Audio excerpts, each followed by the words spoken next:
आइए, आप हैं जीवन। हाँ, आइए आइए, बस बस बस, छूना नहीं है, मैं अछूत आदमी है ना, छू। जय हो। कहाँ के हो? हैं? तुम्हारे पूर्वजों का तो बहुत जबरदस्त इतिहास है, और तुम्हें अशुद्र, अछूत, शूद्र क्या क्या नाम देकर।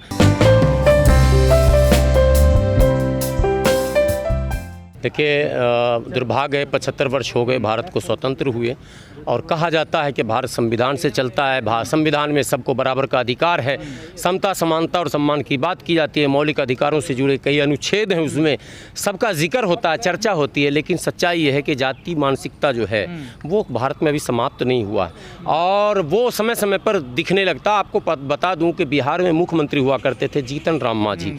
मुख्यमंत्री रहते हुए एक मंदिर में दर्शन के लिए चले गए, तो सबकी आस्था होती है, देश है।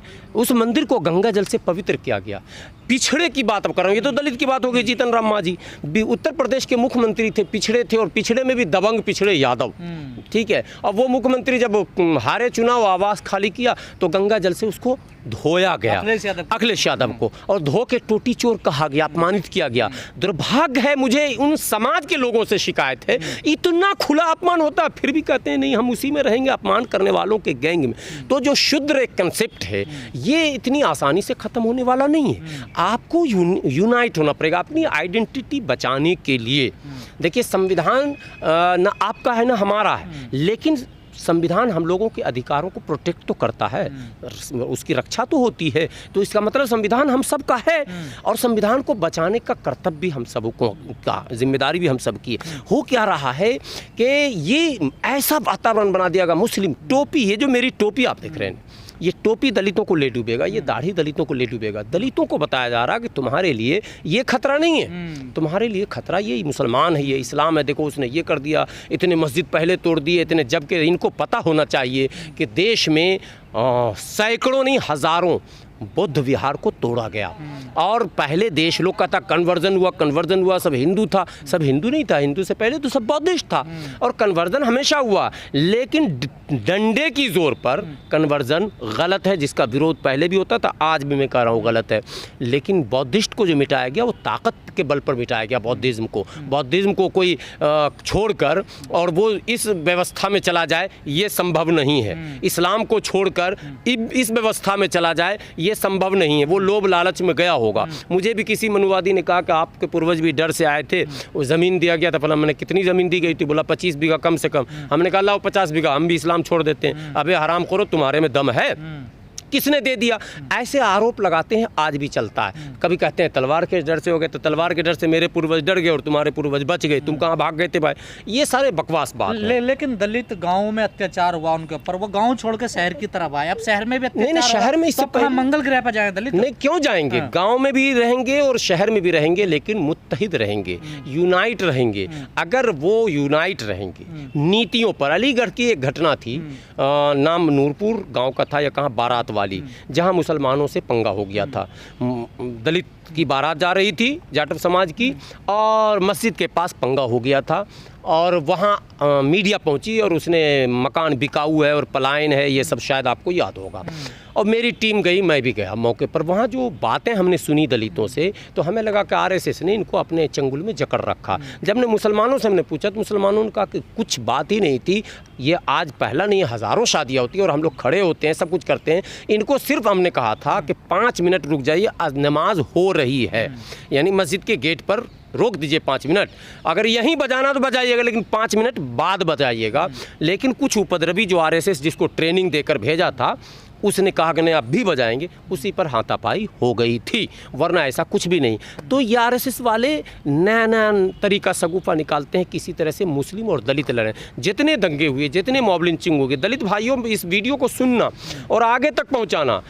तबरेज़ की मॉब लिंचिंग हुई, मारने वाला मंडल है, यानी दलित, बिहार में वो दलित है, एससी है, मैं बता रहा हूँ। और अफराजुल की हत्या हुई राजस्थान में, मारने वाला एससी। ये विचित्र चीज़ है। एक नहीं, मैं 150 के लिस्ट निकाला। अभी एक बुक है हमारे पास, शायद इसमें उसकी तस्वीर है, मॉब लिंचिंग समस्या और समाधान। उस बुक का विमोचन भी हुआ था और अभी मैं उसका इंटरव्यू भी चलाया था लेखक का। तो उसने उसमें सारी चीज़ों का जिक्र किया, नाम दिया। आप हमको मार रहे हो, किसके कहने पर मार रहे हो और किस उद्देश्य से मार रहे हो, मकसद क्या है आपका मारने का, आप लुटेरे हो। अरे साहब, आपको ये संस्कार मिल गया, एक पौवा पिला दिया और 100 का नोट देकर आपको बता दिया कि टोपी वाला तेरा दुश्मन है और आप टूट पड़े हम पर।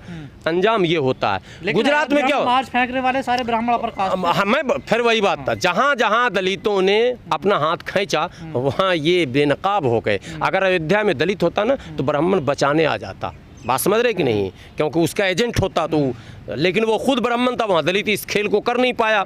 तो जब ना कर दिया तो ब्राह्मण आया, पकड़ा गया CCTV और दुनिया जहान के ज़रिए। तो जो चीज़ें, अगर दलित भारत में सिर्फ ये सोच ले कि हमें लड़ना नहीं है धर्म के नाम पर, हमें लड़ना नहीं है जाति के नाम पर, हमें बढ़ना है और लड़ना अगर है तो अव्यवस्था फैलाने वालों के खिलाफ लड़ना है, मनुवादी विचार को धरातल पर लाने वाले के खिलाफ लड़ना है और मनुवादी व्यवस्था के खिलाफ लड़ना है, तब मजा आएगा। तो मनुवाद से तो परेशान है, मनुवाद उसको परेशान कर। आप देखिए जहाँ से जिग्नेश जीते हैं वहाँ से SC जल्दी जीत नहीं पाता था, इस टाइप का वैचारिक। आपको पता वहाँ जो कांड हुआ था ऊना में, किसने किया था? किसी मुसलमान ने तो किया नहीं था। ऊना में जो मारा पीटा, और क्या अपराध था उसका? अपराध तो यही था कि वो मरे हुए जानवर का चमड़ा छील रहा था। ये परंपरागत चीज़ है, चमड़ा छीला 150 रुपये में बेच दिया और फिर आपका बोझ भी कम कर देता, उसको फेंक भी दिया जाता। बाहर बहुत सारी बातें, घर से गंदगी उठाता है, आपका बहुत बड़ा टेंशन ख़त्म होता है। आपने क्या व्यवहार किया ऊना में, ये सब कुछ जो दृश्य दिख रहे हैं। मध्य प्रदेश में कई घटनाएं घट गई लगातार, कई, एक दो नहीं। तो अब बिहार में 3-4 घटना घट चुकी है, तो कई राज्यों में ये घटना घट रही है। हाथरस आपने देख लिया, अभी दिल्ली में एक घटना नहीं आई, आपको पता होगा, एक लड़की का, वो भी SC। ये सब कुछ जो हो रहा है, इसका इलाज और बचाव ये है कि आप संविधान पर पूर्ण रूप से आस्था रखते हुए, ठीक है धर्म आपका कुछ भी हो, आप किसी के आराध्य हो सकते हैं, आपके कोई भी देवता हो सकते हैं, वो कोई मुद्दा नहीं है, लेकिन संविधान पर यदि आपकी आस्था है और समतामूलक समाज की अगर कल्पना आप रखते हैं तो आपको भारत में इन मनुवादियों के खिलाफ लड़ना होगा, ना कि मनुवादियों के एजेंडे पर आगे बढ़ना होगा। जितने जय श्री राम का नारा लगाकर सड़क पर उछलने वाले लोग हैं झंडा लेकर, ब्राह्मण के बच्चे उछल रहे हैं क्या?